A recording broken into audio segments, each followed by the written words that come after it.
બે શબ્દો અક્ષરો કક્કાના છે. એક સરખા લાગે છે તમને, હે ને? આ બંને અક્ષરો એક સરખા જેવા જ છે, પણ આ બંનેમાં બોલવામાં ફરક છે, લખવામાં પણ ફરક છે. તો કેવી રીતના?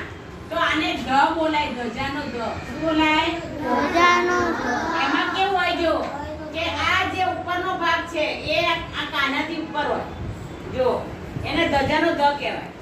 અને ઘરનો ગ જે હોય એ બરોબર એની સામે જ હોય, આમ કરીને આમ સામે હોય.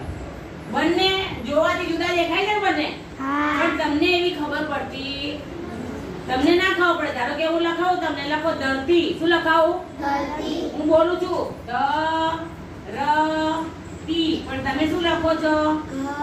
તમે આવું લખી કાઢો. કરતી. આ શું લખાઈ જાય? કરતી. તો તમારો શબ્દ કેવો પડશે? કરતો. હું તમને કહું છું લખો ઘર. શું કહું? ઘર. તો આમ લખવાનું છે, પણ તમે એમ લખી કાઢો આવી રીતના. ઘર. તો શું બોલાય? ઘર. તો ખોટું પડે. તમે તો કોન્ફિડન્સમાં હોય બરાબર કે મારા બધા શબ્દો સાચા જ પડવાના, એમ મેં તો બરાબર લખ્યું. પણ આ તમે વસ્તુ ભૂલી જાઓ છો.